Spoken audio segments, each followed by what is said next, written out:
Diego Lopes versus Gene Silva has just been announced as the UFC Fight Night Noche main event, and I cannot wait for this fight. Stylistically, this is going to be a really fun fight. I think both guys' fight style will gel really well, and this will be an absolute car crash of a main event. Now, Gene Silva, this is a big jump up in competition for Gene Silva. He is coming off a win over Bryce Mitchell, which just got him ranked inside the top 15 of the UFC's featherweight division, where Diego Lopes, on the other hand, is coming off a 5-round title fight against the greatest featherweight of all time in Alexander Volkanovski, where yes, he did come up unsuccessful in that matchup, but did have a lot of success in there against Volkanovski. Now, it's not all sunshine and rainbows here about this matchup, because Diego Lopes taking on Gene Silva and the fact that Movsar has now been booked against Aaron Pico means one thing and one thing only. The thing that we all dreaded to see is going to become a reality, and that is that Volkanovski will now 1 gazillion percent be taking on Yair Rodriguez in a rematch. Bruh.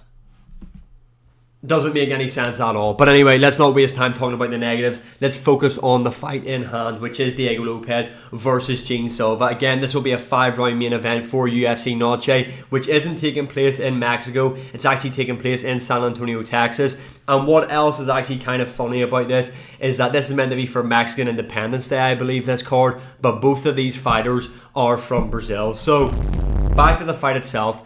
Diego Lopes is much bigger than what Gene Silva is. Diego Lopes stands at 5'11". Gene Silva stands at 5'7". In terms of the reach, it is pretty similar. Diego Lopes does have that reach advantage with a 72.5-inch reach, where Gene Silva's reach currently sits at 69 inches. Yo, pause. But Gene Silva has fought in the lightweight division before. He went up there and probably got one of his most notable wins, which was the Drew Dober fight, where I'm pretty sure Gene Silva had 2 broken hands in that fight, or at least 1 broken hand, and he beat the living shit out of Drew Dober. Like, really, really beat him up in there. And Drew Dober's really tough. Now, that fight did end in stoppage. It was a doctor stoppage, if I remember correctly. So it's not as if Gene Silva knocked Drew Dober out, but the amount of damage that he inflicted on Drew Dober in that matchup was insane. Now, Diego Lopes, on the other hand, he has been in the UFC for a while now. His most notable wins are Brian Ortega and Dan Ige. Obviously, in his last fight at UFC 314, he was in there against the great Alexander Volkanovski. He did come up short, but at points looked like he was going to stop Alexander Volkanovski in that matchup. He landed some big shots. He busted Volkanovski up badly and nearly got him out of there at a couple of stages in that matchup. Now, Gene Silva is currently undefeated in the UFC. He is 5-0. In terms of what win streak he's on right now, this includes promotions outside of the UFC. He is on a 13-fight win streak. And another interesting stat that people need to consider for this matchup is that Gene Silva has never ever been knocked out before. This guy, his only ever losses in MMA come really early on in his career. One was a unanimous decision and one was a split decision. Moving on to Diego Lopes, the former title challenger. He is ranked number 1 in the featherweight division, so he has kind of ran the featherweight gauntlet a lot more than what Gene Silva has. He's a lot more proven at the elite level than what Gene Silva has been. Now, Diego Lopes has been knocked out before. His last knockout loss is coming way back in 2018. That was way before he was even anywhere near the UFC. So it's been a while since Diego Lopes himself has been stopped in any of his matchups. Look, this is going to be a really fun one. Both guys are really well-rounded, in my opinion. Obviously, Diego Lopes has got power in his hands. He's a really dangerous striker. Not the most polished on the feet, not the most technical striker, but he hits like a fucking truck, and he's got some really good jiu-jitsu as well. He's got a really underrated ground game. We don't really see it because he's just starching people on the feet, but he does have that in his locker. Gene Silva, on the other hand, is coming off getting a ninja choke, I believe, in his last fight. Was that the choke he got? Yes, ninja choke against Bryce Mitchell at UFC 314. Like I said, he is on a crazy run right now. Again, very similar to Diego Lopes. A bit more polished on the feet, in my opinion. I think his striking just flows a lot better, but again, is very dangerous in the submission and grappling department. I would give that advantage to Diego Lopes, but this is a really interesting fight because Diego Lopes is taller than Gene Silva, but Diego Lopes is very hittable. We've seen that in a lot of his fights. Diego Lopes is very neck out, chin up in the air, like he's just ready to be caught by an overhand right, by someone stepping in and coming over the top of him, and someone with the power of Gene Silva. That is really dangerous. Another thing for Diego Lopes, yes, I know he went all 5 rounds with Alexander Volkanovski in his last fight, and he did keep a good pace in there against Volkanovski, but he does slow down in fights. We have seen that even whenever he's in 3-round fights. That's when we've seen it against the likes of Dan Ige, which I know there are some stipulations around that. That fight was kind of made with like 5 minutes before the guys made the walk, so it's maybe a bit unfair to be looking at it like that, but he does slow down. Again, we've seen it in the Brian Ortega matchup as well. Now, this will be a first for Gene Silva in the UFC, going all 5 rounds. This is his first main event.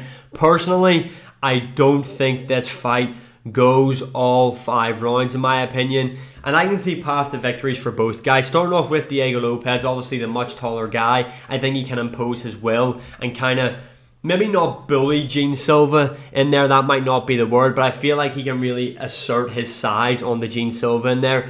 And a shot that I think Diego Lopes can land that could potentially be the fight ender, in my opinion, is his rear uppercut, especially if he's able to get into the clinch with Gene Silva. We've seen him land this perfect shot on Sadiq Youssef at UFC 300. That was a brutal knockout, and that's a really good shot, a good well-timed shot that Diego Lopes has, is that rear uppercut. And with Gene Silva being the shorter, smaller guy, that shot is going to be there for Diego Lopes. On the other side for Gene Silva, like I said, I think his striking is a lot more polished than what Diego Lopes is.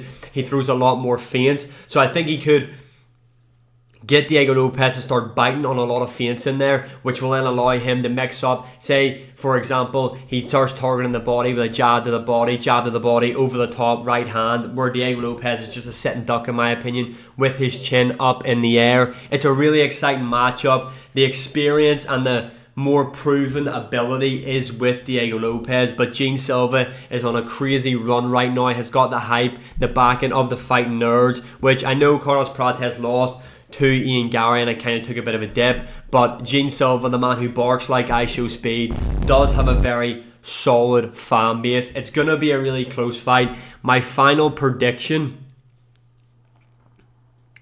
is I think Diego Lopes stops Gene Silva in the 3rd round. I just really envision it just being a car crash fight, to be honest. I think it's going to be an absolute war in there. I think Diego Lopes is going to make Gene Silva scrap. I think he's going to implement kind of what he done against Volkanovski, who again is the smaller guy, is bring the fight to him. Now, Gene Silva won't be able to do the stuff that Volkanovski was able to do, in my opinion, which was negate and kind of move around and circle around and pick at Diego Lopes and just kind of really outstrike him. Like I said, Gene Silva is the more technical striker, but he's not at the level of a Volkanovski, and we've seen Volkanovski at times come into serious trouble in there with Diego Lopes. But then on the other hand, you've got Gene Silva, who hits much harder than what Volkanovski does. I'm going to be going for Diego Lopes in this matchup. Diego Lopes, 3rd round. I think he's going to do a really good job of landing the low kicks on Gene Silva. I think Gene Silva might be outstriking him in rounds 1 and 2, but I feel like the more damaging shots will be landed by Diego Lopes. And what I mean by that is the shots that look like they're affecting their opponents more will be dealt out by Diego Lopes, in my opinion. He's much bigger, he's much more proven. I think the rear uppercut will land, and I think Diego Lopes stops Gene Silva in the 3rd round. Let me know in the comments below, who do you think wins this fight? And as always, like, share, subscribe, comment, all that good stuff, and I'll see you all again in the next one.